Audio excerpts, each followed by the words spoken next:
Well, hello and welcome to Digital Transformation Refocused. New goals require new strategies. Today's exciting webinar is sponsored by Red Hat and produced by Actual Tech Media.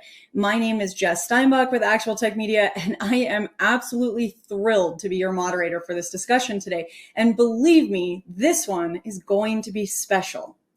Today is not just a webinar. Think of it as more like a mini conference, a virtual little webinar, the coolest dinner party you can imagine. Because today we have 6 incredible experts from Red Hat sitting down around the table with us to discuss and guide us through this fascinating conversation. Together, we will explore the driving forces behind digital transformation, what obstacles often prevent us from pursuing it, and we will then learn from real-life experiences and current trends. Then we'll dive into the specifics of your organization, what might be slowing down your digital transformation progress, and finally, we'll look at that 2022 report on the state of enterprise open source to explore why open source can empower flexibility and agility in your organization. See, didn't I tell you this is going to be the coolest mid-afternoon dinner party you have ever been to? You don't even have to put on painful shoes or look for parking spots. In fact, kick your feet up, get comfy in your chair, grab your coffee or tea, and get excited because I guarantee today is going to be filled with those wonderful aha moments that light up your brain and get you amped up to kickstart the digital transformation process in your organization, whether it's currently a dream of the future, well underway, maybe totally stagnated, or possibly just needs a little bit of a boost or a recharge. There will be something here for you today.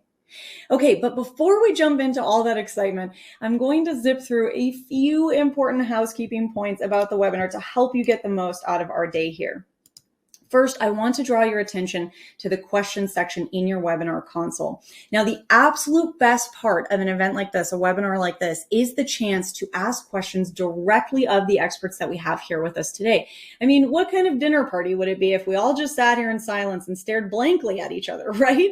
So get those questions in. And if we're unable to actually get to your question today, don't worry. The Red Hat team will be following up with you after the webinar. Now, if you haven't already done so, the question console is also a great place to say hi to all the other awesome folks in the audience today. So reach out, connect with some new friends who are all sitting around this virtual table with you. You can also use that questions tab to connect with the Actual Tech Media team. So if you do have any technical issues during our sessions today, knock on wood, of course, don't forget that a browser refresh is going to get rid of any of those usual tech gremlins, but if they're particularly persistent today, no worries, shoot us a message over that questions console there, and the Actual Tech Media team will be there to help. Okay, now, if you're following along with me, and I know you are, you've got your questions tab, and right next to it is that handouts tab.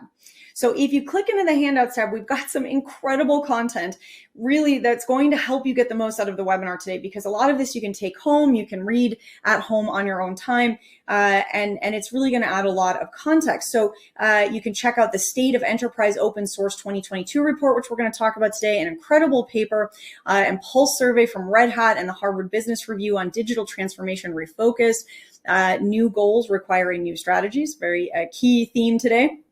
You can look at what's slowing down your digital transformation with 8 questions to ask. We're actually going to dig into that one in our sessions today, so that's a good one to have open and ready. And speaking of which, you can download the slide deck version of that discussion as well. So basically, the handouts tab today is just a treasure trove. So go check it out, download those resources for some exciting reading after the webinar.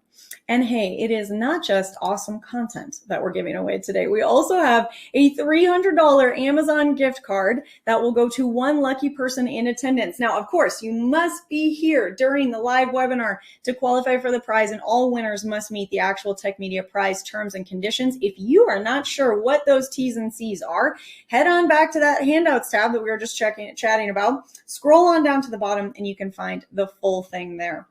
Okay, now that's it. I did that very quickly, so I know that you are just as impatient as I am to get rolling on this amazing webinar. And let's get started. So we'll settle in around our virtual table, and I would like to introduce our first guest to you, Emily Brand, Chief Architect and Global Ecosystem Leader at Red Hat. Emily is going to talk to us about how to strategize successful digital transformation in our organizations and what we can do to identify and avoid some potential obstacles to meeting our goals. Emily, thank you so much for being our first speaker here today. We are all amped up and ready to jump into this conversation with you, so the platform is all yours.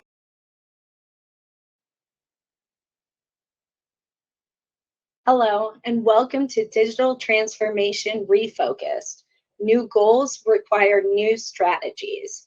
This is a joint survey done by the Harvard Business Review, sponsored by Red Hat, and it was conducted in January of 2022 to survey 727 executives around the globe. My name is Emily Brand, and I am a Chief Architect and Global Ecosystem Pre-Sales Leader, and I'm really excited to show you what the results are from this study. Businesses today are evaluating and assessing the impact of their digital transformation investments and decisions. And so what that really means is that they're pivoting. They're deciding, okay, what has been working, what hasn't been working. And what's so interesting about this particular study is that it shows the progress and the changes made year over year by these executives. So as you personally rethink your business models, your strategies, your processes, come back to this chart. Look at how your priorities really map out to what other executives are thinking, what other IT professionals are thinking and doing within their organization. Are you looking to enhance customer satisfaction? That's increased 4% year over year. Or are you still looking to improve business continuity and resiliency? That's actually decreased by 11% year over year. And executives now are focused more on increasing agility associated with operations and business workflows.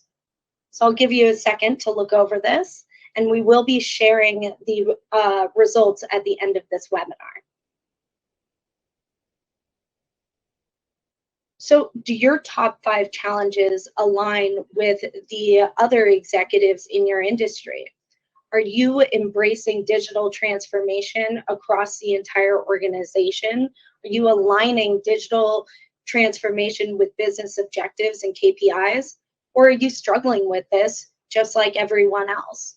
And really with the KPIs, I see it in organizations over organizations. How do you change a vision? How do you break down a vision into specific measurable steps? It is something that everyone is struggling with, so do not feel alone. And we will be going through some of the resolutions for these issues. Now, transformation leaders are not struggling to embrace digital transformation across the organization as much as leaders who do not identify as transformation leaders. So this one was really mind-blowing for me in terms of, if you put up a mirror to yourself, if you decide that you are a transformation leader, you can have an impactful change in your organization just by a change of mindset and encouraging a change of mindset of others. So look at yourself. Are you identifying yourself as a transformation leader? You're definitely looking to if you're listening to this webinar, so you're on the right steps. And there are challenges with embracing digital transformation across the organization, and they really reflect the underlying culture problems. Having the right culture in place is extremely important. And 54% of executives are now agreeing with that statement.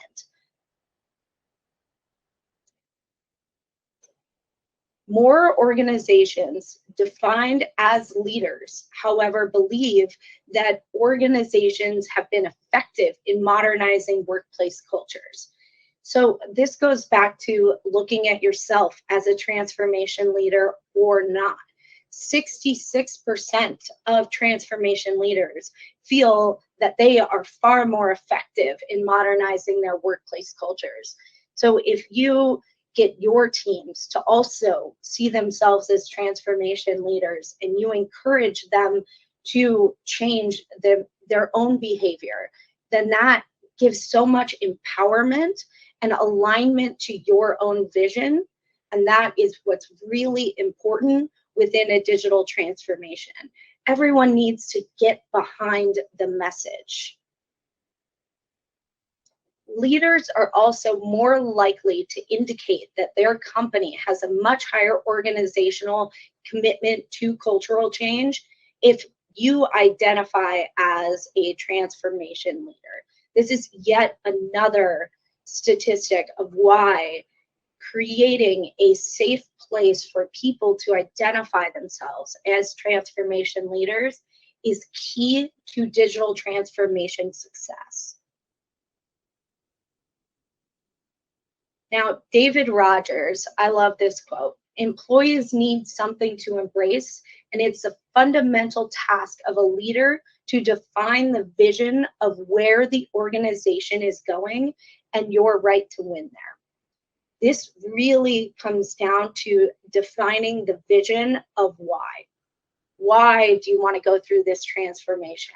Why are you going through the digital transformation? Why should people change their day-to-day jobs? Why should they look to be a change agent within the organization? Having that unifying vision. And that's not just creating a pretty mission statement or creating pillars of success. It is about defining why your company deserves to be in the market, why you're different from everyone else, and why your employees should feel special to be part of something bigger. And that vision is extremely key when you are looking at any type of transformational change. Getting people to march behind you, march with you while you're leading from the front, saying and waving that flag of what that change, what that vision is like. This is a particular statistic that I find disappointing, is that training and upskilling is not a primary business goal. Yet, at the same time, as we'll see later, retention and hiring are a huge issue. Well, this comes back to that vision. How are you going to actually achieve the vision?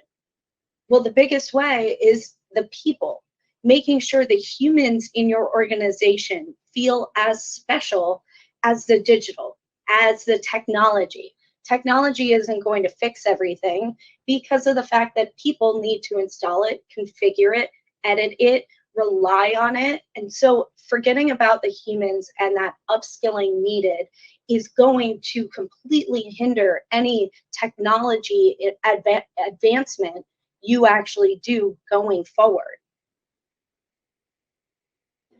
Finding and securing talent is a top challenge, but fewer organizations are tackling it. Now, that being said, transformation leaders are looking to do it more. 43% of those who identify as transformation leaders are actively addressing the challenge, whereas only 32% of other leaders are actively addressing the challenge. Investing in your people is key to achieving transformation. This lack of investment in the people is why before digital transformation, we called it Agile transformation. Before Agile transformation, we called it business transformation. And all of those cultural steps were missing throughout it. Changing the title in front of transformation doesn't change the fact that the investment needs to be as equally on the people as it is on the technology. So Melissa Swift, the transformation leader at Mercer, said there are fundamental questions that organizations need to ask themselves about what is needed and what is required. The big thing here is prioritization and understanding that priorities change throughout the year. A big hindrance of digital transformation has always been the budgeting cycle and the fact that you want to continue down the status quo because that is what you budgeted. We need to change that mindset. We need to make it safe for our employees, for our contractors even, for our customers to say, I don't think this is the right path. I think this is a mistake. And not being punished because of it, but instead elevated. Asking why. Why do you think that? How can we make our process better? What can be better about what we're doing? Or are we completely going down the wrong path? And really asking the hard questions of your employees and rewarding the hard answers is really key to making sure that you are prioritizing effectively and constantly reprioritizing where needed. So it's not just throwing the money at the problem because we decided last year that was the problem. The problems and the solutions change, and allowing for that change really accelerates the digital transformation process. So the metrics overall for measuring digital transformation tends to be on the operational efficiency, tends to be on growth and revenue, which I'm not saying are bad statistics, are bad measuring tools, but the most undervalued metric is employee satisfaction. If your employees are not satisfied, if your employees are burnt out, if they are not feeling like they are in the right place at the right time, that they're not in the right roles for them, then they are not coming up with new, fresh ideas. They're not coming to work every day excited to be there. Employee satisfaction needs to be one of the top metrics for measuring digital transformation success, because you depend on the employees to make the digital transformation successful, which will lead to revenue generation, to growth, to new product creation, and to operational efficiency, because people want to do more interesting things. They want to innovate in your company, and you need to give them the space to do so. So transformation leaders are more likely than the remaining sample to indicate a much higher organizational commitment on technology advancements.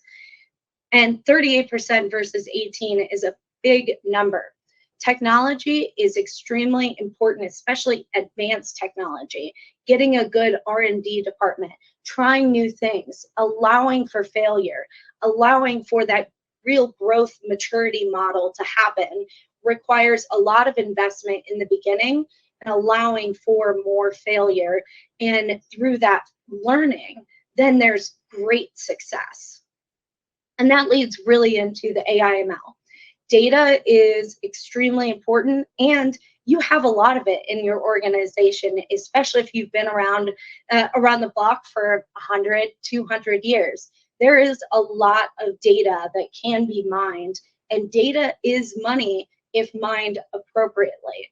And so really figuring out, okay, where should we be putting our money into data scientists, into the technology around AI and ML, and how do we monetize that, is going to be a process, but it's a worthwhile process to really move your organization forward in potentially an exponential way.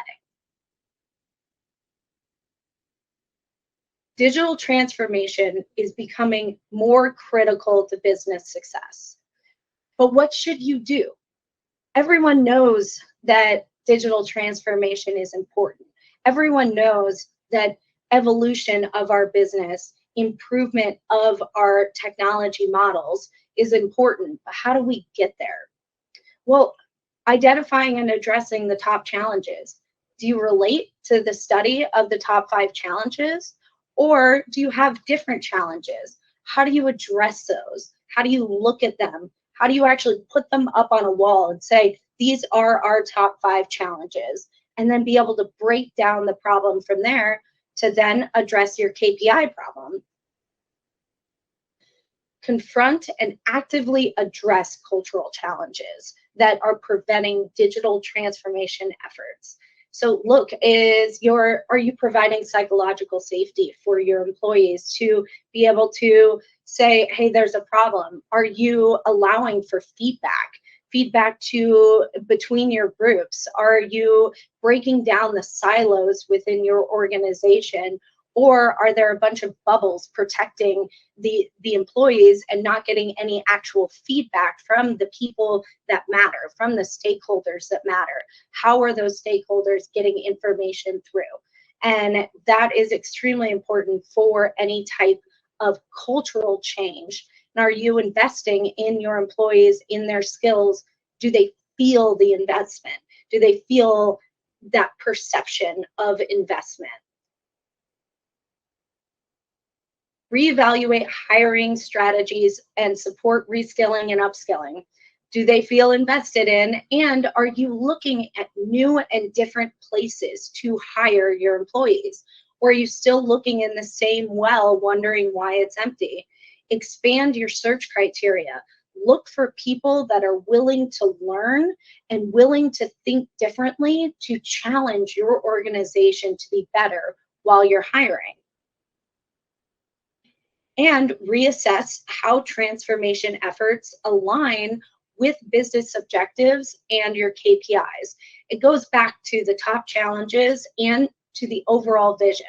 Have you defined your why? Have you defined why your organization is better than every other organization out there? What makes you special?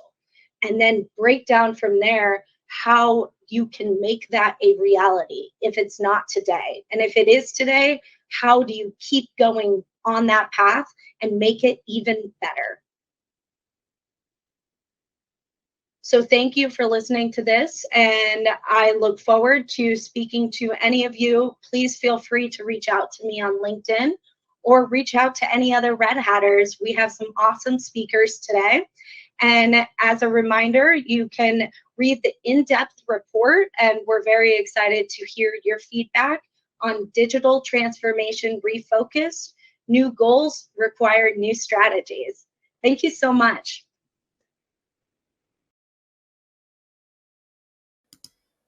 Oh, wow. Well, thank you, Emily. That was such an interesting conversation and just the best way to start off this special webinar. If we were at a dinner party, I think I would have totally forgotten to eat and would have been furiously taking notes on my napkin right about now. Well, I know that you all enjoyed that as much as I did. And as Emily just mentioned, the fun is not stopping there because we've got a few more speakers that are about to join us. I do want to pause and just give you a quick reminder that the report Emily was just telling us about can be found in your handouts tab. So be sure to open that up, download that, and save for later. But as I said, 3 new guests have just sat down at our little table. So let's get to know these exciting innovators from Red Hat. Shabnir Shah, Principal Open Leadership, Global Lead and Executive Coach. Randy Gullett, Senior Director, Transformation and Synergy Services. And Pete Forsberg, Director, North America Customer Success, Telco Media and Entertainment. These 3 incredible experts from Red Hat are here to talk to us about current trends, interesting ideas, and real-life stories from the world of digital transformation. I know they have a lot of info to cover, so let's jump right in. Shabnir, I believe you are going to get us started, so I'm going to hand the mic right over to you. Hello, everyone. Thank you for joining us today to learn more about new goals and strategies for digital transformation, especially in the post-COVID world. In this session, with a special focus on leadership and organizational culture, you can expect to take back some insights from the latest research and also learn about challenges and opportunities related to digital transformation that we are observing in the market. I'm Shabnir Shah, Global Lead for Open Leadership and Executive Coach at Red Hat Open Innovation Labs. Today, I'm joined by our on-field experts, Randy Gullett and Pete Forsberg. Let me invite them to introduce themselves briefly. Randy, would you like to go first? Hi, thanks, Shabnor. I'm Randy Gillette. I run the Transformation and Ecosystems group across North America Commercial for Red Hat. In that group, we're driving all kinds of exciting programs with our partners and customers to help them transform leveraging our technology stack. Thank you, Randy. How about you, Pete? Great, thanks. Yeah, my name is Pete Forsberg. I've been at Red Hat over 6 years, and I'm leading our North America customer success in our telco, media, and entertainment industry. We've been involved with them for a multitude of years, and we've actively been involved in their transformation into network function virtualization. And now, as they're getting into containerization and 5G, the edge, far edge, MEC, AI/ML, we are really the platform of choice for our telco providers. And we have consultants and architects involved with most of the major telecom providers to help them in this transformation. Glad to be here. Thank you for both of you for the introduction and welcome again. As per the recent 2022 HBR survey that surveys 727 executives from around the globe, it found that 92%, these numbers say that the digital transformation in their organization will be even more important to business success over the next 12 months. So what trends are you both seeing in the market? Pete, would you like to take a stab at that first? Yeah, great. This is really relevant for our telco industry. A lot of them have been in this transformation mode for a few years now, if not longer. And what we're seeing is that it really is a journey that these customers are undertaking, and they're realizing that there is, they're reaching for an endpoint, and there are goals along the way to achieve this. But the organizational change that is necessary to continue this and continue with the transformation that's going to continue to be coming is something that is going to be a journey, and there really is no end in sight. And the only way to enable that is really to involve this organizational change to ensure that their employees, their associates are embraced and prepared for the future that is coming ahead. Brilliant, thank you. Yeah. What are you seeing, Randy? And really, I think one of the important things to keep in mind is that for these digital transformations to actually be successful is to focus on the process. Lots of people want to look at the result at the end, and we find that the most important part is really changing how it is that you work to take advantage of the technology stack that you're using, embrace that process, and then the results will come. If you focus on that endpoint at the beginning, then it's something that you tend to never reach. So, helping your employees really understand the process changes that you're trying to make in order to achieve those results is really critical. Yeah, absolutely. Thank you. And do you think that post-COVID, particularly the culture and leadership challenges, are they varying more in large-scale enterprises as compared to small-scale or smaller organization when it comes to digital transformation? Yeah, I really do. Large enterprises are really built around this economy of scale. And it was built upon these large centers, architecture teams, et cetera. But with transformation, it's not really about economy of scale anymore. It's about time to market, time to value. How do we limit our risks and our costs so that we can fail fast? Today is an age where failure is an option. Failure is okay. And I think COVID has really brought that to the forefront to realize that we have to move quickly. 3 years ago, COVID wasn't even on anyone's agenda. And so in order to really transform quickly, large enterprises have to look at how can they do that. And COVID really brought forward a lot of the smaller, more agile companies to become players in the industry. Yeah, and pre-COVID, the large-scale companies that were driving most of our industries that we work with were already under siege, right? We had everybody starting to build iPhone and iPad apps, and we had multiple customers that were being massively disrupted that were previously leaders in the industry, and all of a sudden upstarts were popping up in a matter of weeks or months, and they just couldn't adapt or adjust. And COVID just exacerbated that entire trend. You started to see people working from home, deciding to do different kinds of things than they were doing before within their large companies, and getting out and doing something on their own. And all of a sudden, the incumbents were no longer in control. So they had to learn to adjust and adapt. That's why 92% said that digital transformation was key. They had to adjust to the new normal. Yeah, it, Yeah, it I was think with almost like something of a push was needed, right? Right, we were always sitting at the edge. And I like what you said, Pete, about failing fast, right? Really did become a reality because I think everyone globally at the same time experienced it happening as, and we were experiencing at the same time. Yeah, Pete, you were saying something. yeah, sure. I mean, it used to be a large barrier to entry to get into these industries. And I think COVID made it such that, well, the barriers to entry were already smaller, but they weren't able to be worked upon. And people were at home. People had the flexibility, they had the freedom to work on passionate projects and work on things outside. A lot of people were working more than 8, 9, 10 hours because they were at home and they were working on things they were passionate about. And so they really broke down those barriers to entry, and COVID enabled people to work in a more open, free environment to really make that happen. Yeah, you bet. I think when we talk about the mindsets and the change that needs to happen, sometimes, some kind of a calamity forces us to make that shift. But going forward, I believe this can be a more proactive effort instead of waiting for something drastic to happen. We can learn from what we have suffered and experienced in the last 2 years. Thanks for that.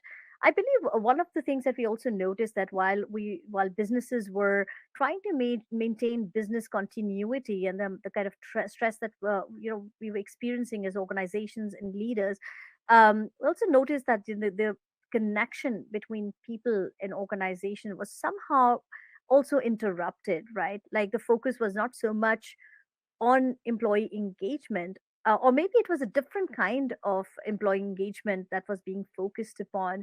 And COVID, like you said, it prepared a whole lot, and I think we've learned quite a bit, and organizations can continue learning. Anyhow, I had come across a quote by Dr. David Bray. Let me see if I can bring that up in just a moment so that others can follow along with us. Yeah, there it is. Mm, yeah, so and I find it really interesting, right? He talks about that at the end of the day, when we talk about technology change, whether it's the Internet of Things, big data, or machine learning, it's really about people and organizational culture first and foremost. Then it's about how these people get stuff done together. It just resonates very strongly with me. And the reason I brought it up was because our own research indicates that people and culture is one of the biggest barriers for effective and efficient transformations, right? Rani and Peach, how much time and effort we've been spending on researching and establishing that to our customers as well to help them transform.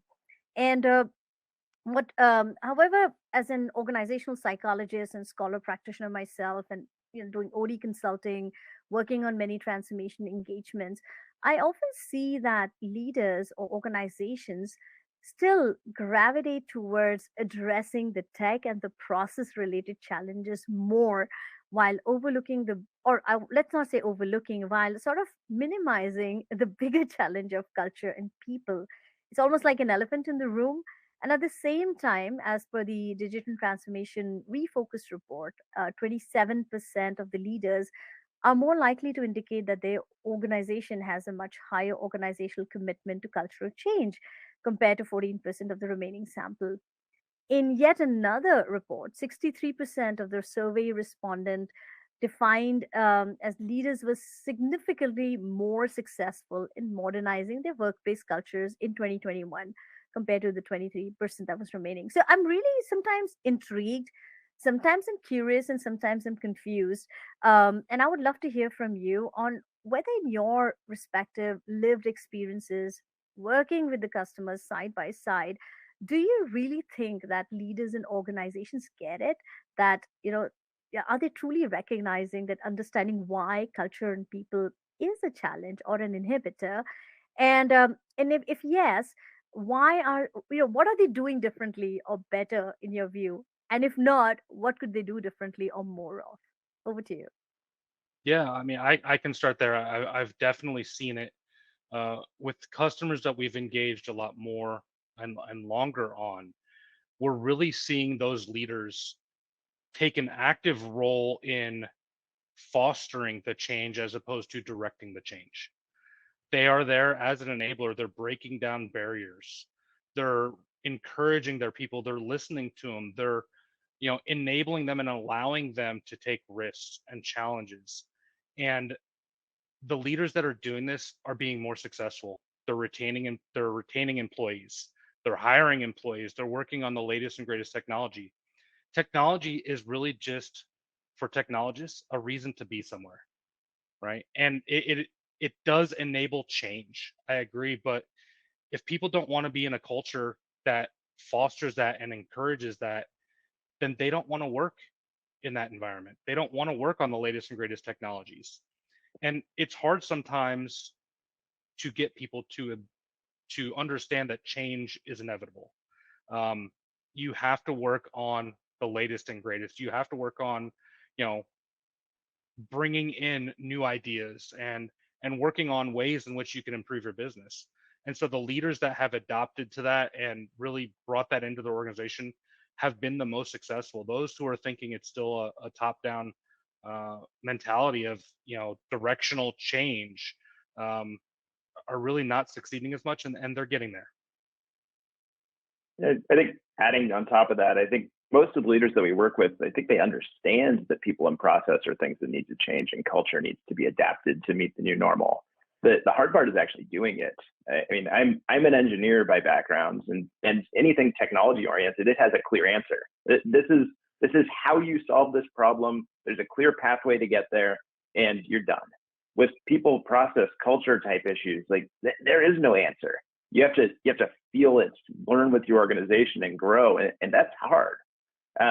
So I think everybody knows that they need to do it, and then comes the how. And it's like tying back to the previous question, we talk about big companies, small companies. With small companies at a small scale, I grew up through Red Hat, starting with a 50-person company that got acquired, and then we were 2,000, and now we're 12,000. And at first, we could just stand around the water cooler and talk about how we wanted to change.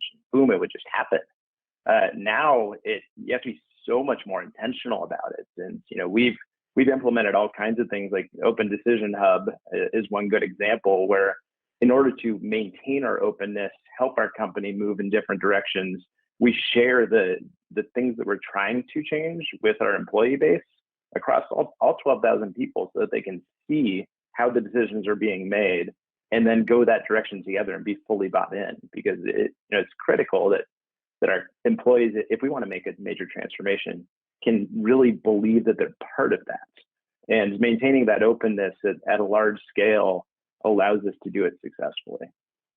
I love it what you said. And I was making notes while both of you were speaking, right? Just to play it back to our audience, right?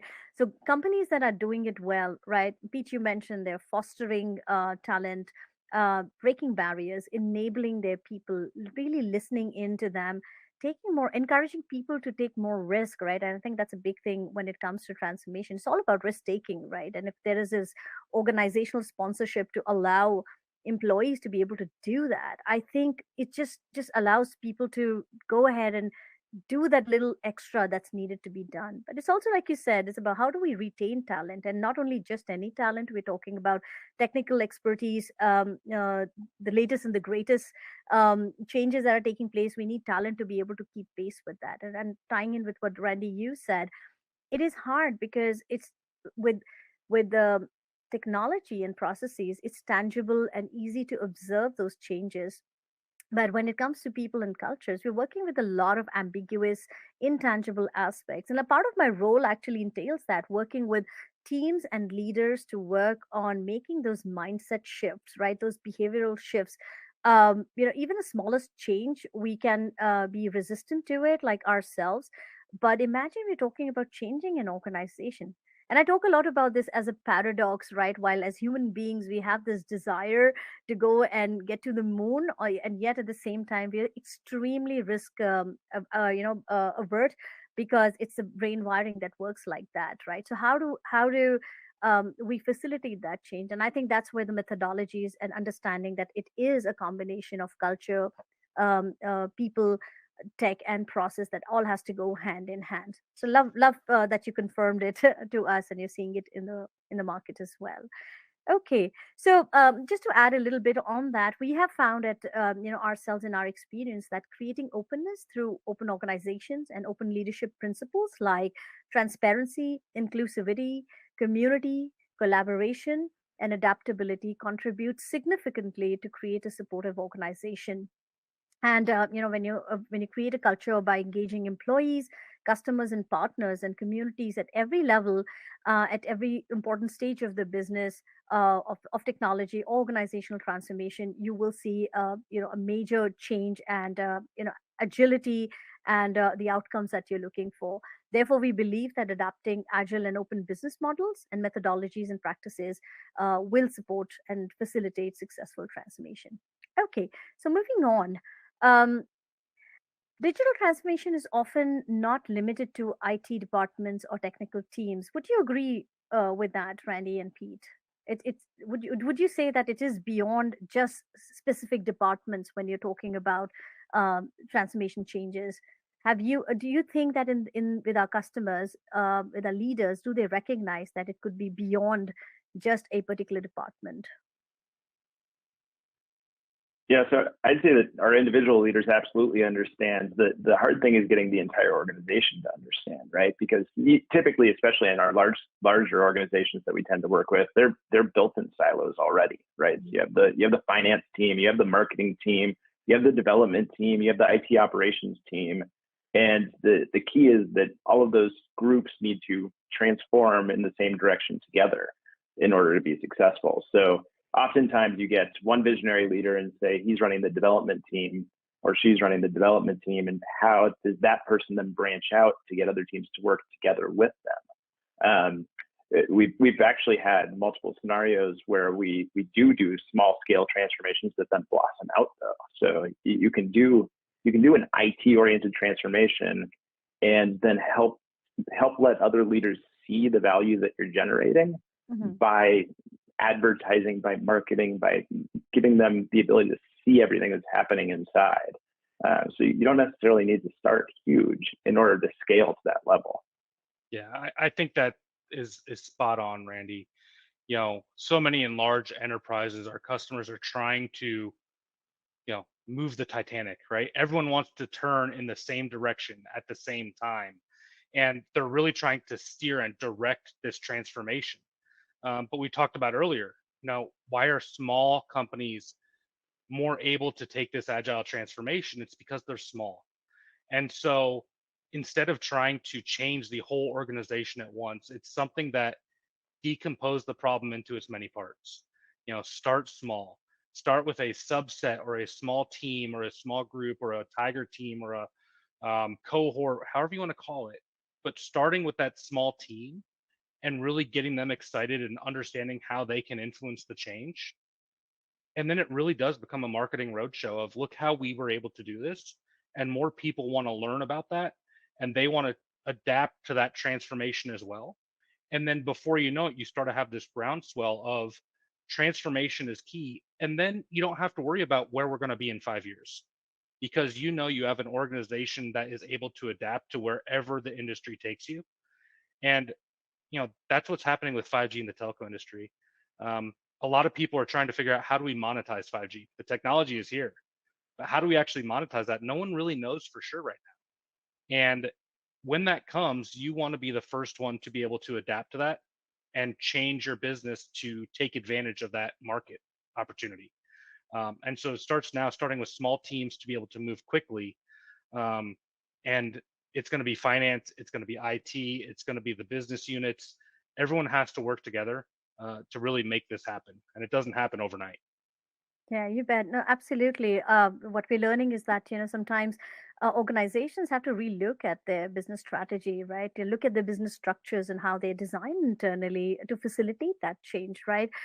We've also seen that open business models, have an important aspect, because it facilitates or unlocks innovation due to its ability to increase organizational flexibility, decreasing inertia, and also allow for collaboration. Like you said, organizations are already built in silos, Randy, right? Like how do we overcome that, right? How do we take that huge ship, and like Pete said, let's start small with it, right? Sometimes I think also identifying your key stakeholders within the organization and in partners and in customers is also important, because while there might be one part of the organization that identifies that, okay, we need a change, and because we're leading the change, we have to take all the decisions, right? And we have learned with our experience that it has to go beyond those boundaries, those silos, and finding those stakeholders could get all the voices heard and get different perspective words. And this way, the inertia and resistance can come down. But it all needs to be thought through and while we're maintaining that speed. So thanks for that perspective. Okay, so let me see. Moving on. Just gonna take a quick look at the time that we have. Um, when we were talking about so Randy and Pete, before the session, we were like exchanging and talking a little bit about open organization, our take on it.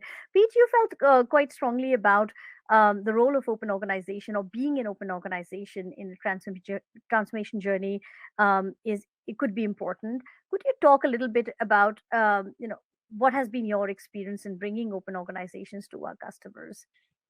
Yeah, it really is flipping the paradigm of bureaucracy and organizational structure upside down. I really love this graphic. Sorry, sorry about that. Yeah, That's just no, me. that's fine. No worries. I really love this graphic because it embodies what we're talking about here. It used to be people worked at their job to get promoted, to get paid more so they could provide more for their family.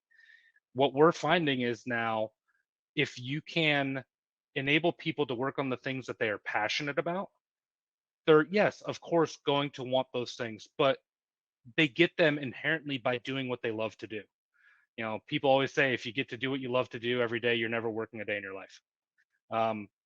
This is becoming very evident, and more people, the great resignation came out, right? People are tired of this. Our youngest generation that's coming up is a generation that wants to work on passionate projects. And so an open organization really enables that and facilitates that. It doesn't get rid of the direction, right? It doesn't get rid of the North Pole or the North Star. You still have leadership that enables that. But that's leadership's job now. Leadership's job isn't to tell people what to do. It's to set a direction and enable them to do what they need to do. And so you have things like meritocracy that are coming up. People take, the best ideas come to the top. There are times where, yes, it may take a little bit longer because there are a lot of different competing thoughts about doing it. But that's where, being okay with failure is an option. And having people work together and letting those sparks fly will be better, because it may take a little bit longer, but I'd rather fail sooner than fail later with the wrong decision. And so there's a balance there. And that's where the leaders setting that direction and realizing what that balance is very critical. But that doesn't mean you don't let it happen. You have to let it happen and let the organization work for the purpose that they're there for. Thank you, Pete. And yeah. I don't remember exactly what the number is, but something like 80% of people, CIOs surveyed tell us that their digital transformations fail, right? And I would argue that over the past 10, 15 years, things have changed dramatically, where at first it was somebody would say, "Thou shalt transform," up at the top of this pyramid. And the employees will all say, "Well, what's going to happen to my job? How's it going to change? Do I really want to transform? I kind of like things the way that they are." So the open organization concept of flipping the model upside down allows the executives to take kind of a different perspective. And it's all about helping your employees and partners see the direction that you want to go, and then empowering them to make the decisions that will take you there. So by doing that, the employees are very naturally bought in, and you create this engine of constant innovation and change. So when we talk about transformation, it's not about saying we're going to change all of these pieces of the org and then tomorrow everything's going to work. It's about building that foundation for continuous change, making so that you can adapt to the next thing and the next thing. And Pete was talking about 5G. What's after 5G? We don't necessarily know yet, but we want to have an organization that's built to be able to adapt to whatever that thing is and innovate faster than anybody else. And by flipping the pyramid like this, it really allows you to do that. Your employees feel empowered. They know when they see that next thing, they're going to be empowered to tell their executives, this is how we need to adapt in order to meet the demands of the market and beat our opposition.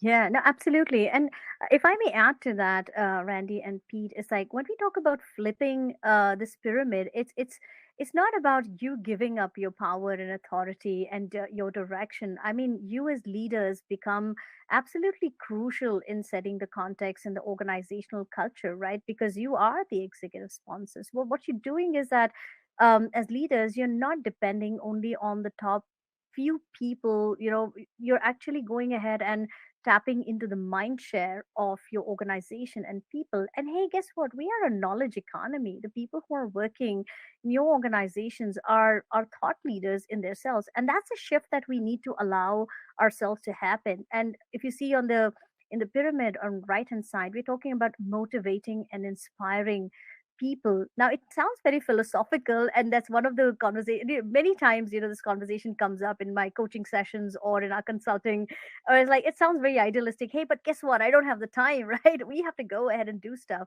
And you know what? If you want agility and you want speed and you want effectiveness and efficiency in your transformations, that's the way to go. Because initially it might seem a little harder because you have not invested enough time, effort, money, resources, systems, capabilities to really engage the people. So yeah, it might take a bit of an effort, but imagine if you don't have to control the outcomes. Your people are invested in driving that transformation, right? I mean, that is one of the most liberating, most effective things I have seen in action, when leaders allow for that change to happen, right? So I'm not saying it's the only thing, but really, if you want to take the organizations along for this transformation, more than ever, we are finding that purpose, passion, and people still play a very, very critical role, and it's just going to amplify. Right. So So we are. can I Yeah, add to Randy, that of a tiny course. bit, Shabnor? Yes. So Yes, please. I think one thing that I've seen to that point is when a leader tries to be too open and says employees do whatever you want, then they are rudderless, and they do legitimately wind up going all over the place, and they don't solve any of the problems.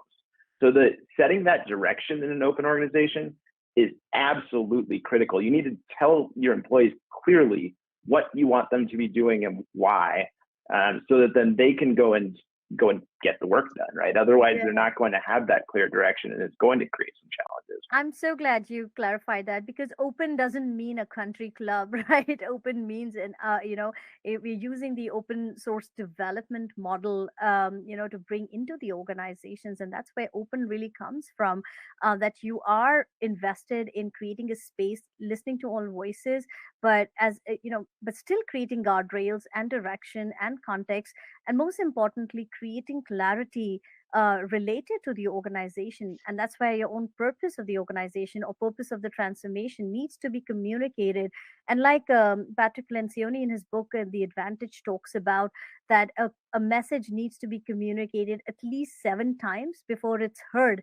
And I'm not even talking about being understood. So sometimes you think just sending a declaration of transformation would take care of things. No, there's a whole lot of stuff that goes into it, like communicating regularly, creating clarity continuously, having communication channels, having regular checks, health checks of where the transformation is moving.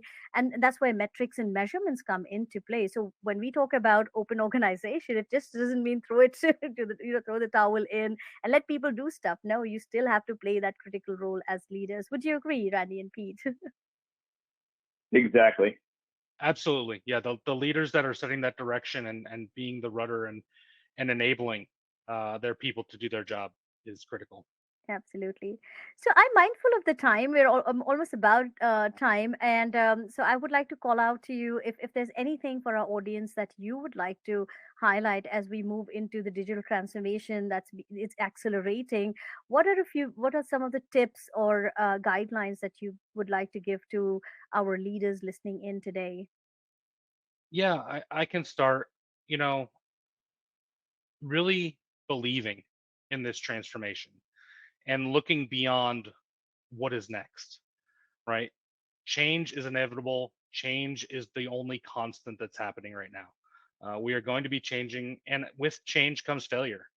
You know, giving a sense of safety to your employees, to your associates, that it's okay to fail, right? Because you're really empowering them to take that next leap, and having a culture that fosters that is okay with that and embraces that, um, is something that is really critical to this transformation. It's what's going to take your company to that next level, because you're going to be the one that's around for the next change. You're not going to have to worry about the next Uber or the next disruptor that's out there, because you'll be the one that's actually driving that. You'll have the employees that are willing to do that. You're going to be able to take advantage of that. And I think more and more leaders are recognizing that as they go forward. They don't think the challenge is technology, because as digital transformation started, the technology has changed. So a single technology or a single process isn't going to be the one that helps them with that transformation. It's about the culture, your organization, your people that foster that feeling of transformation is good, change is okay, and failure is an option, is really what's going to drive your company to the next level. Thank you, Pete. And How about you, Randy? I'd add, believe in your people and their ability to change. I think that we see from our customers that one of the biggest barriers to change is that they perceive there to be skill gaps, and they're not sure if their team can handle it and their team can make that jump that they're looking to make.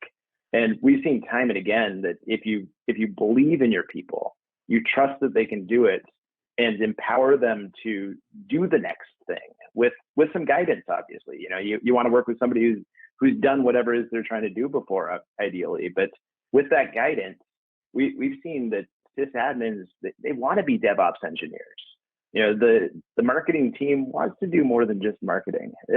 Everybody wants to learn and grow, and especially in this post-pandemic era, or I suppose we're sort of still in it, depending on how you look at it. But in this era, everybody wants to learn and grow and do more than they were doing before.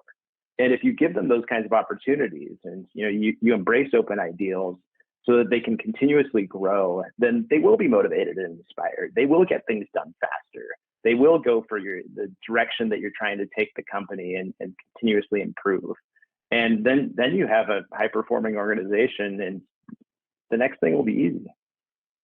Absolutely. I mean, we really said it all, right? I would say begin with the people. Just to add, it's like as leaders, as organization, create purpose and clarity for the objectives that you're setting. People need to know that, and then create psychological safety for people to take risks, to communicate, right?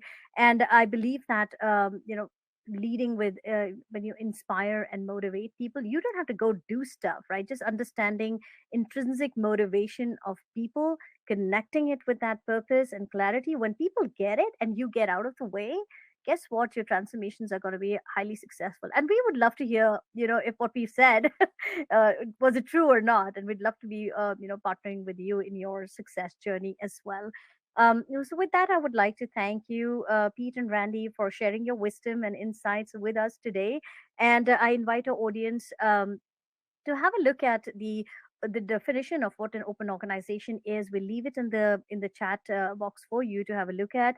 I'll also invite you to start exploring the emerging model of open leadership based on the open source development model, and based on the open organizations, and see what role you could play as an open leader.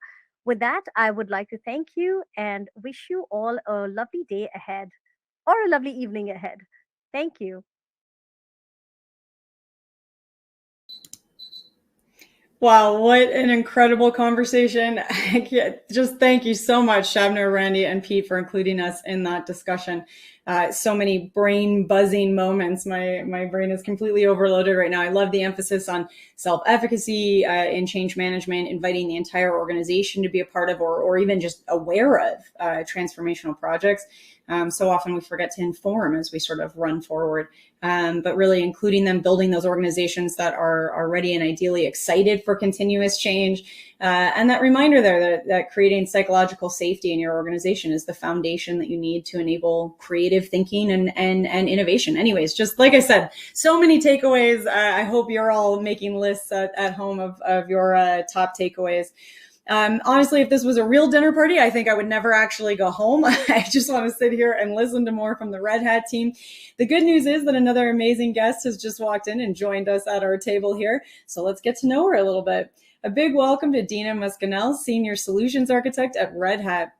Deanna is going to help us take a look at what's slowing down digital transformation in your organization. So this one is going to be full of more aha moments and important takeaways for you and your team. Deanna, I know that you have a lot to cover, so I'm going to hand the mic right over to you. Hello and welcome. My name is Deanna Muscanel. I'm a Senior Solutions Architect here at Red Hat. Today we're going to walk through a few questions to ask yourself to determine what is slowing down your digital transformation. By the end of this talk, you should be able to extend these questions to the transformation taking place at your organization and apply some of the techniques and methodologies for where you might be struggling. Before we jump into the questions, let's level set why we are even talking about digital transformation and its complexities. Digital transformation requires significant, continuous, and coordinated effort across teams. It's certainly not easy, and many people have heard cautionary tales about stalled initiatives, frustrated employees, abandoned plans.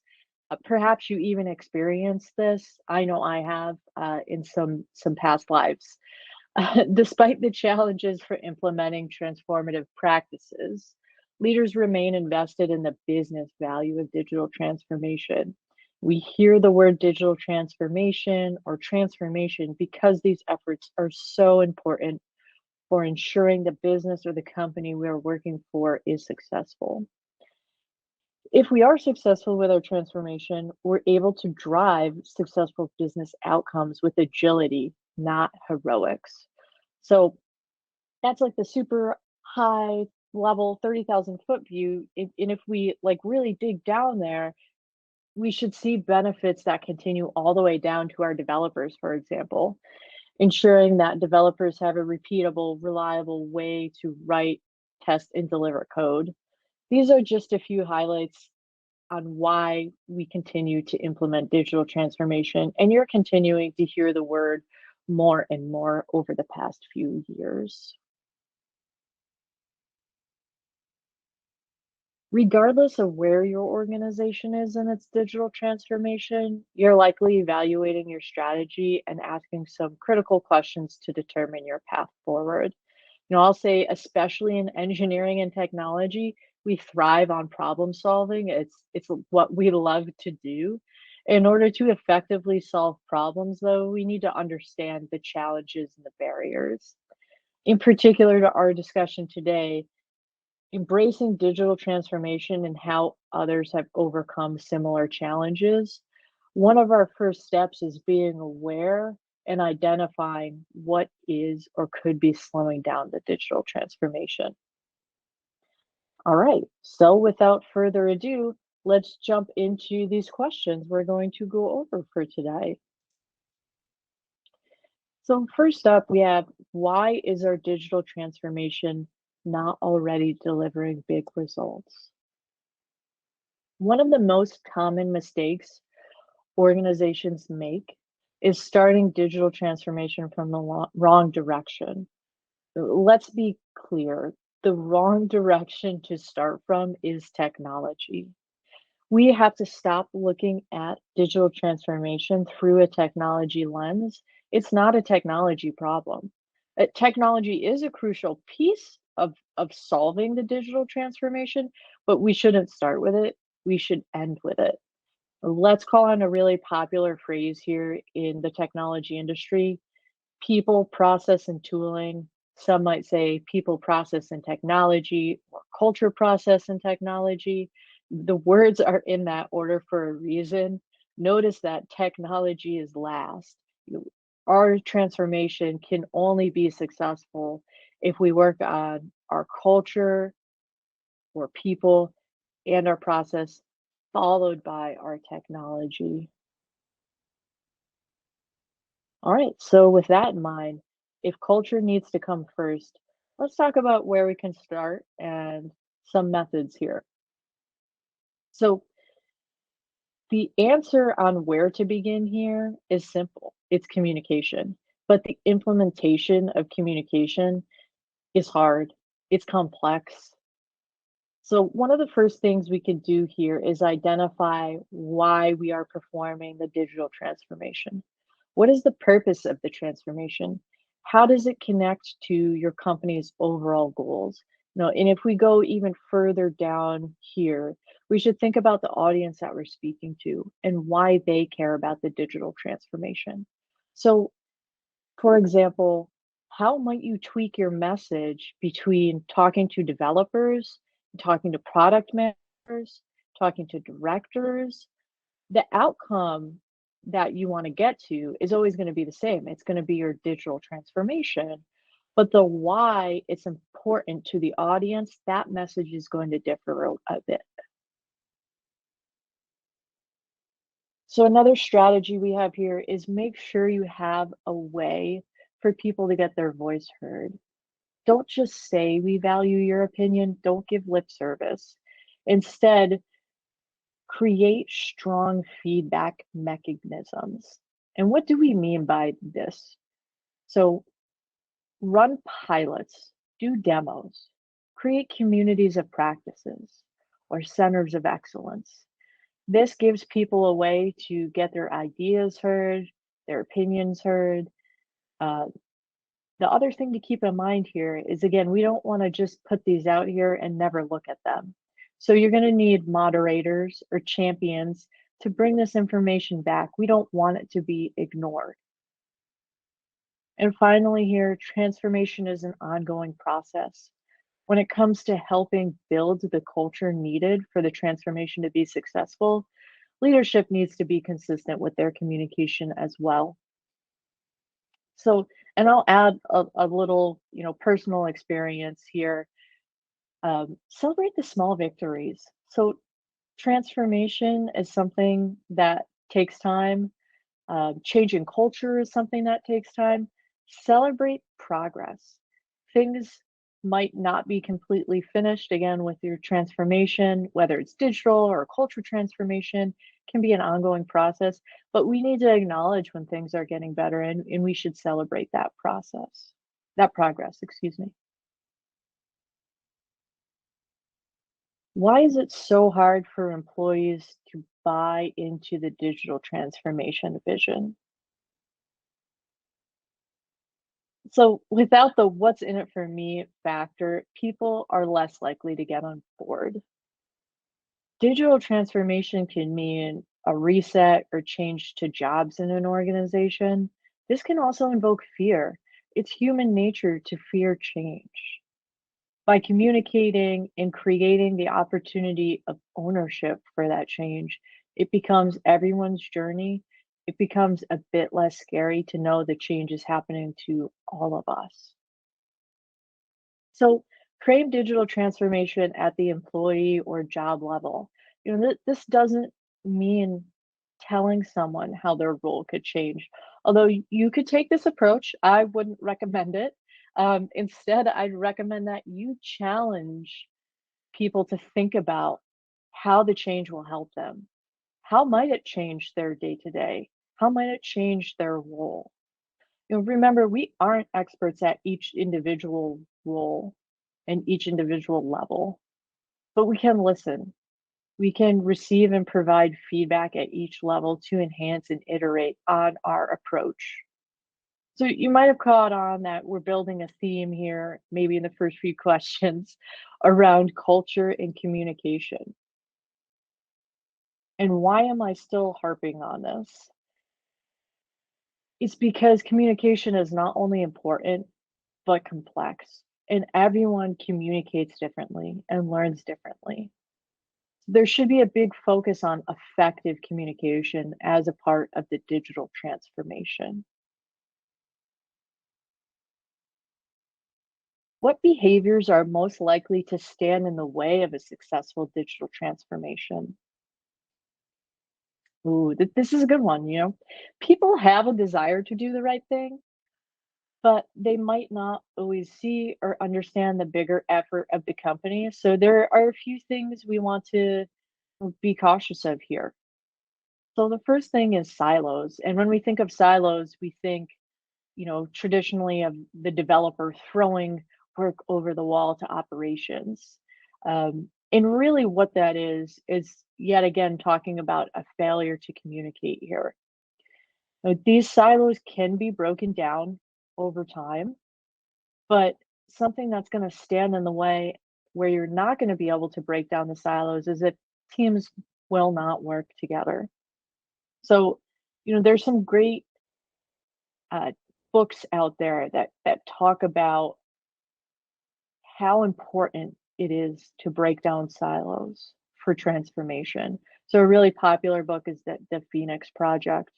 And I'll go even deeper to say there's lots of studies that are out that show it doesn't have to be a whole team that won't get on board. Even if you have individuals within a certain team that are acting a certain way, that can really take effect on morale in your change efforts. The next thing we want to watch out for here is a lack of context, a lack of collaboration and empowerment. These can all lead to delays and bottlenecks. So think back to those first slides we're talking about communicating effectively, creating things like communities of practices, and even surveying people for them to be able to get their opinions heard. And then additionally, if we think about maybe some of the slowness and the difference in goals, what are we really talking about here at a large organization? Maybe some internal politics that are happening, right? So we need to make sure that leadership is on the same page when they're communicating what's happening with our transformation. Again, kind of to draw on some personal experience here. I remember when I worked on a team, whenever we would, have a miscommunication, we would use a quote from this movie. The movie's called Cool Hand Luke, but the quote is, it's a pretty popular quote. "Oh, what we've got here is a failure to communicate." So what this does is it removes blaming a person, and instead we would focus on how to improve communication within our team. And, one other thing to think about here is just because we're talking about improving communication, that doesn't mean adding a manual check gate. That doesn't mean necessarily doing a manual thing. You can automate a lot of these things. So think about how, the process that's changing, how do we do it in an easy way that gets everyone the information that they need? So if we summarize here, what are we looking for? Silos. So we want to work to break down those silos. We want to be able to identify outliers, and we want to be able to make sure we're communicating effectively. So tell them what you're going to tell them again, and then tell them what you told them. What do successful leaders do differently when it comes to digital transformation? Successful leaders apply modern concepts and methodologies. This is the process in the people, process, and technology. Some examples of this could be design thinking and agile methodology to empower experts from different disciplines or different verticals or lines of business to obtain a common starting point. Adopting agile methodologies enables the benefits of digital transformation as they're characterized by adaptability, speed, customer centricity, and attitude. I'll add here that this really means using agile methodologies, not some custom version of agile that your company has decided fits. If something just fits into your organization, I challenge you to think about what value it's actually adding. Instead, we should be looking at concepts that add value, not concepts that fit into what we're already doing.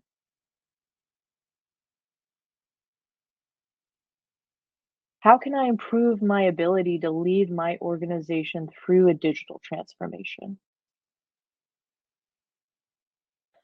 Understand that a digital transformation is a large-scale change management effort, which includes identifying the right technology, establishing appropriate processes, and managing an organizational culture that supports the transformation. So that's a really long sentence. It's got a lot of stuff packed into it, just like your digital transformation effort will. So, how can we improve the ability to lead? Well, a good place to start is to listen. Good leaders are good listeners. During the lengthy process of transformation, we want to use practices that help us iterate and make decisions. So, some of these practices could be using the open decision framework, using open processes, and using open practices. Again, back to everyone's favorite here, communication. This can be especially hard at large organizations. So creating a coalition of evangelists, the- evangelists, champions, or influencers early on to drive the message on why digital transformation is important. Each of your champions should be able to speak about why digital transformation matters to their team. And those champions should also be able to bring that information, back up as well if the team has concerns or ideas. And the final point to this slide I'll touch on is be open. So be open to potentially hiring, externally or via consultants that are really familiar with how to drive transformation efforts. In order to make the best solutions, we need diverse opinions and thoughts. We don't want to make a team of minions.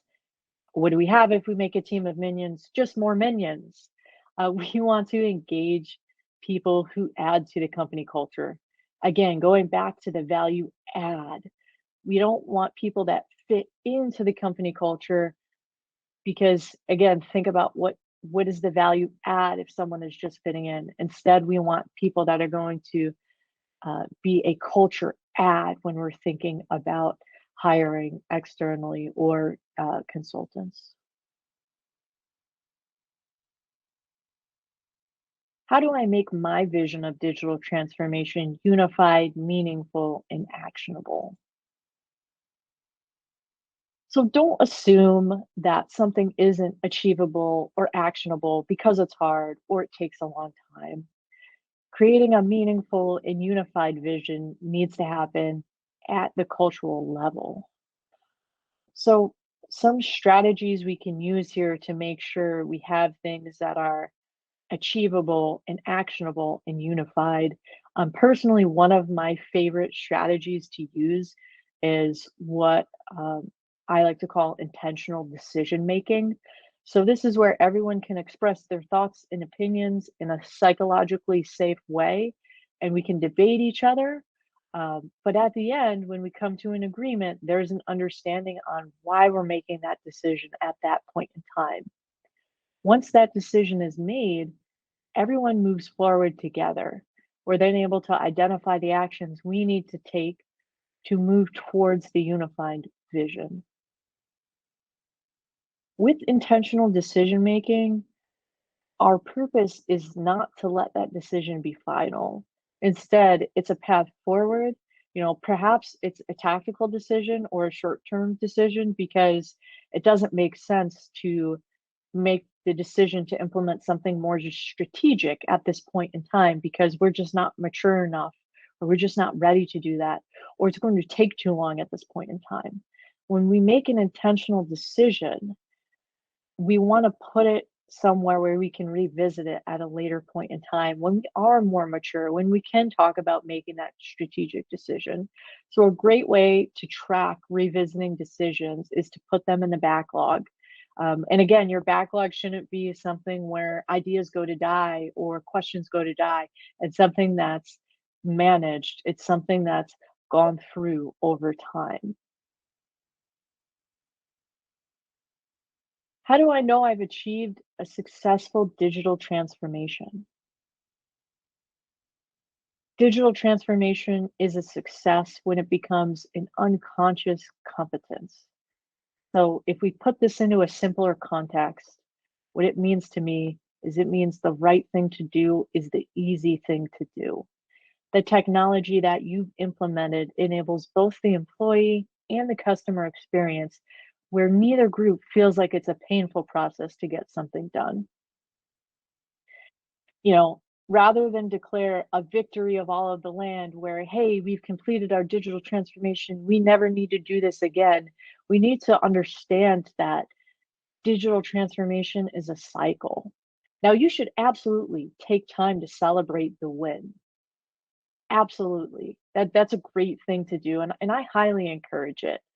But the other thing we need to do is we have to figure out where we need to have care and feeding of the accomplishment that you worked so hard and so long to achieve. So that way it continues to add value over time.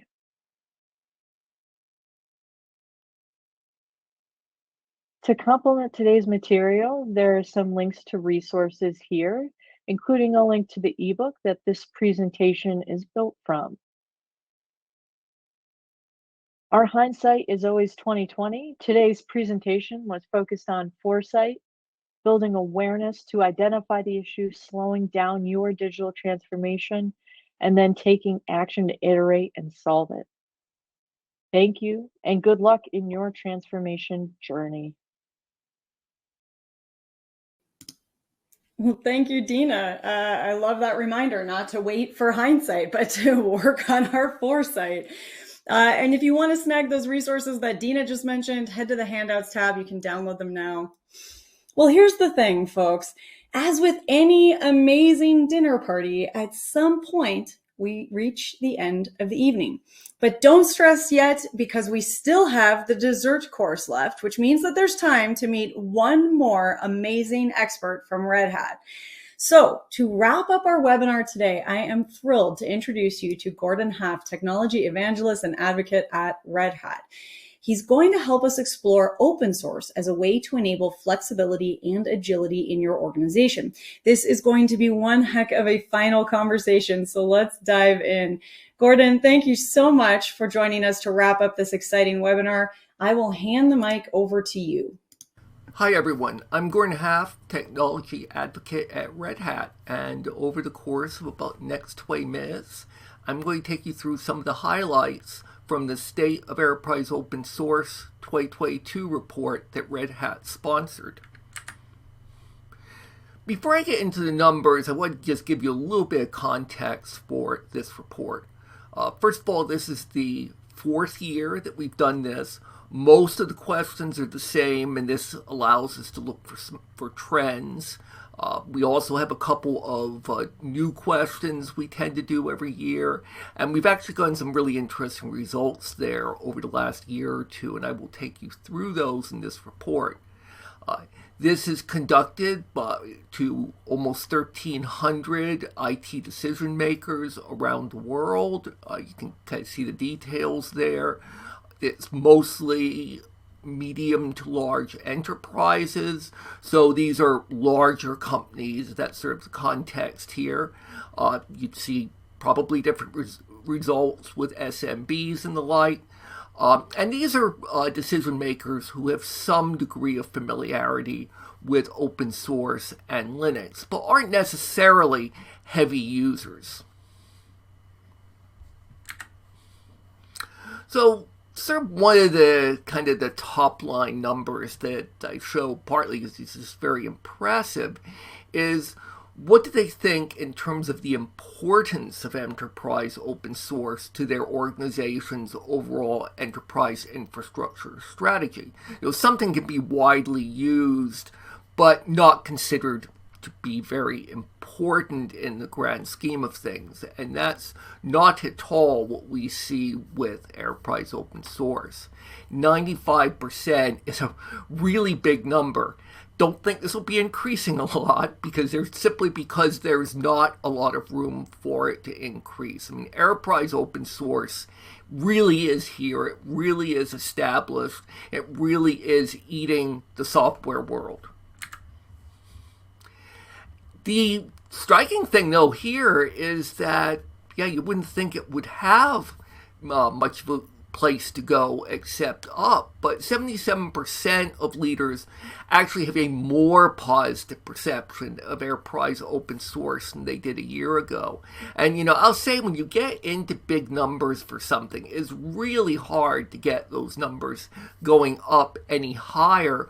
But really we see, and you'll see some other examples later on in this survey, we are seeing enterprise open source continue to increase its footprint, the ways it's used, its share of the market, and so forth. So what are people using enterprise open source for? Well, the first number here, IT infrastructure modernization, really isn't a surprise. We've been seeing this with enterprise open source from the very beginning. You initially saw this in the vein of Unix to Linux migration, or proprietary application servers to open source application servers. And some of that is doubtless still going on, but obviously Solaris to Linux, takeouts is not a huge market today, although you'd be surprised about how much legacy migration still goes on. But I think we're actually seeing something a bit different here. And hold that thought, because I'll get back to it in a couple minutes. Now let's look at the next three, which are all pretty similar numbers here. Digital transformation, application development, and application modernization. And I think these are all sort of different aspects of more or less the same thing. Digital transformation is about updating culture, business processes, technology in order to deliver fundamentally better results for the business and for its customers. So technology is only a part of that, but it is an important part. However, to get to that technology, you need things like applications, whether it's new applications or whether it's updates of existing types of applications. We actually did another survey recently on application migration, and we see it being done in a number of different ways, including but not limited to widespread refactoring for cloud-native applications, things like microservices and containers and so forth. Although there's other types of application migration that are going on as well. But let's talk a little bit more about that IT infrastructure modernization. Another result that we had was 70% of IT leaders work for organizations that use Kubernetes. And again, I think this is a pretty striking number because Kubernetes, in the grand scheme of things, hasn't been out there for very long. So it's really striking how first just containers, and then container orchestration, and then all of the other capabilities like monitoring and distributed tracing and CI/CD and so forth associated with a container platform have gotten out there. So to go back to that previous number about IT infrastructure modernization, I think you do see that still going on. Obviously, you still see that going on. But I think a lot of that is actually referring to modernizing the IT infrastructure with these new types of cloud-native technologies. So it's not just swapping out older proprietary legacy software and hardware for more modern software and hardware, but it's doing infrastructure in a fundamentally different way. So what are the top benefits people are seeing in terms of using enterprise open source?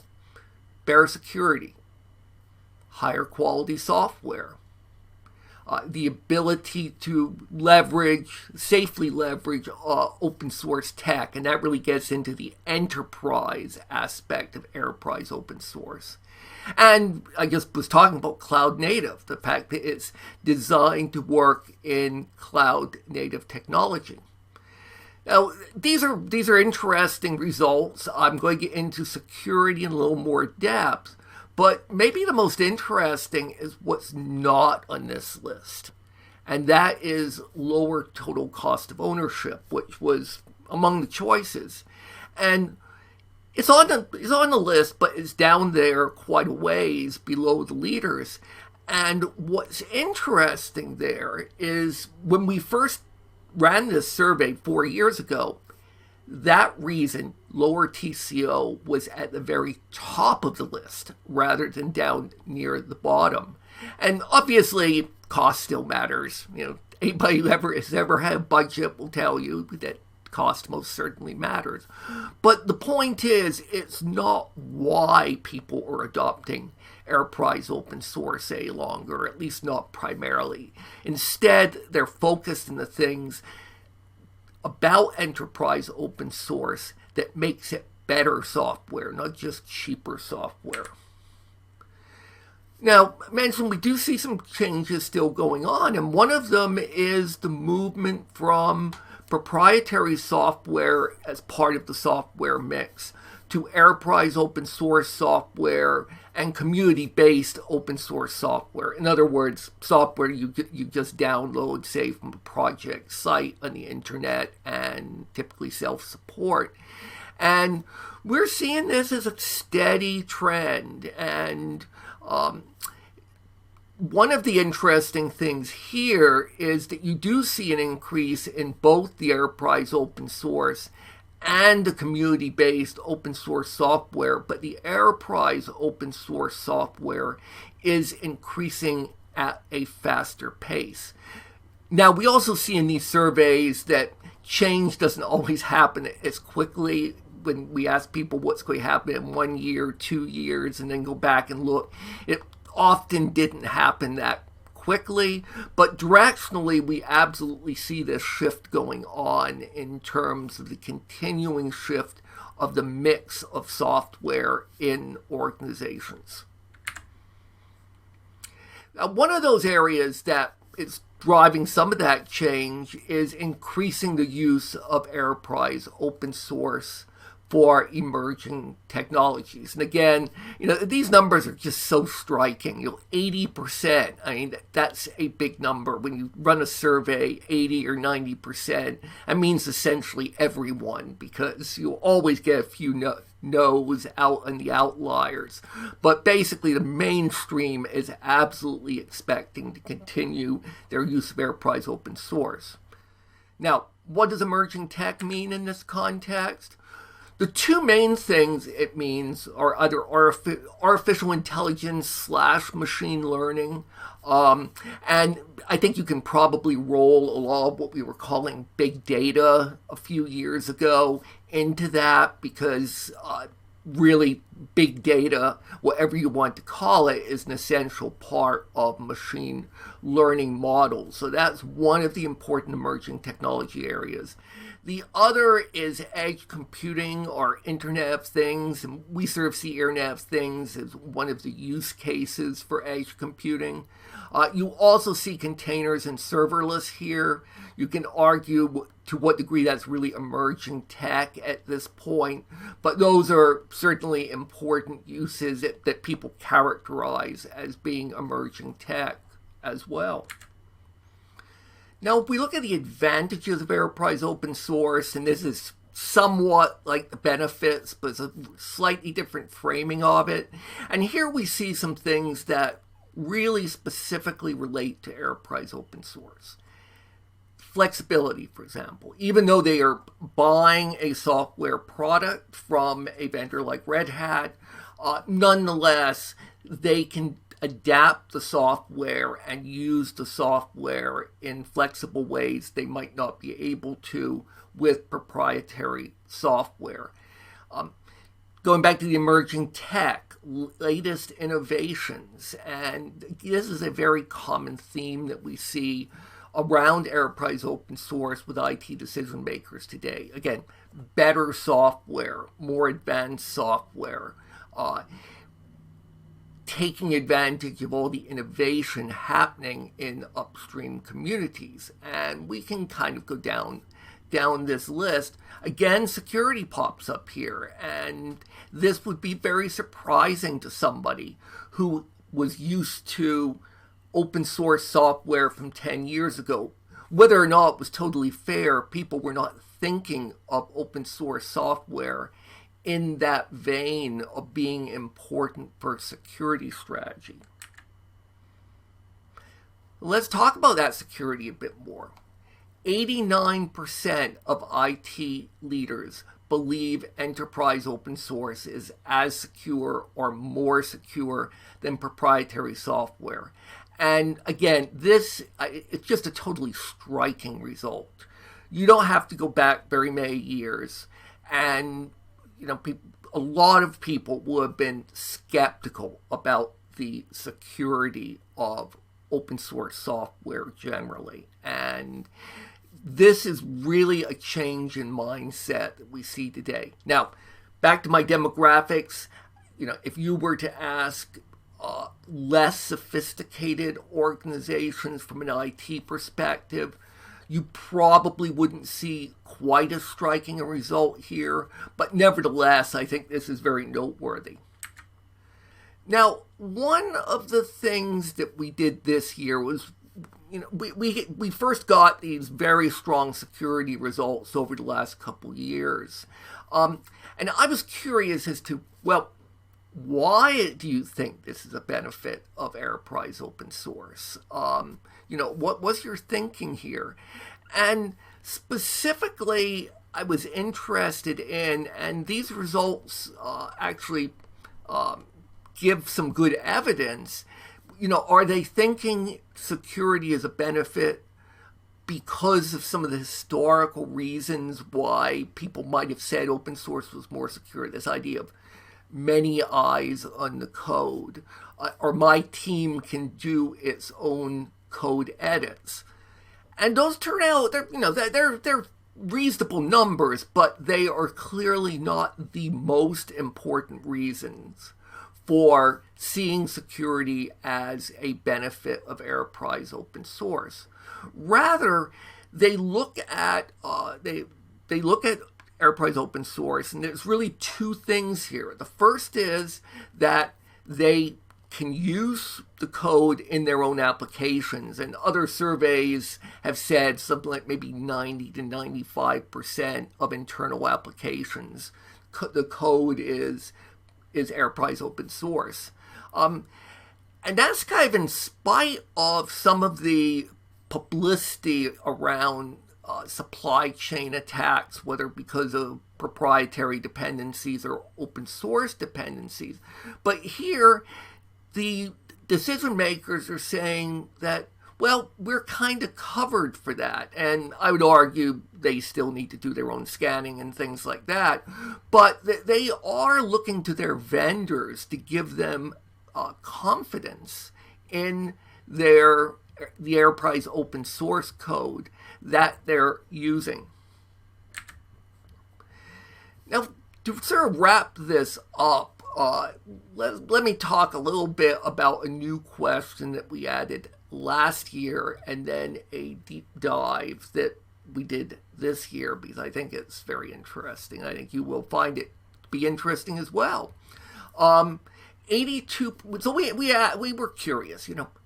Do you care that your vendor is contributing? And some of the context of this was there's always a bit of a background rumble about whether this vendor or that vendor is doing their fair share to make open source software development sustainable. Are they giving back to the commons, or are they simply taking from the commons? And I think when we were putting the questions for last year's survey together, I think that debate was kind of at a particularly high crescendo. So we put in this question not really expecting what to get back out of it. I think my feeling was, yeah, some people will care, but it's not going to be a big deal. Instead, 82% are more likely to select a vendor who contributes to the open source community. And quite frankly, I think we were a little bit floored by this question. So this year we wanted to dig a little bit deeper into it and see why. Why did they think this? And again, I think the results are pretty interesting. There is really a combination of reasons that are sort of direct self-interest. They can influence the development of features that we need. And that is absolutely true, and that is absolutely a benefit. And then there's some other things that, by contributing, a vendor is better prepared to support me. They're familiar with open source processes. They're going to be more effective if I face technical challenges. And again, absolutely true, absolutely important. But the number two, actually tied for number one, I guess, reason here is they help sustain healthy open source communities.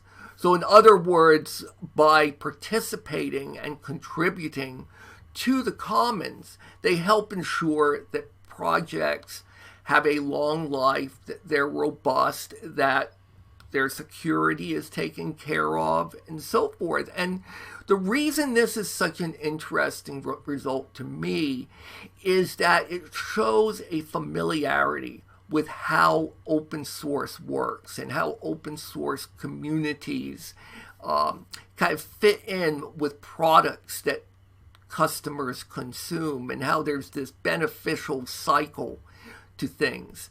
And I just find this really heartening in a sense, because a lot of these results I've gone through, I think, indicate an increasing sophistication of how enterprise open source can benefit customers.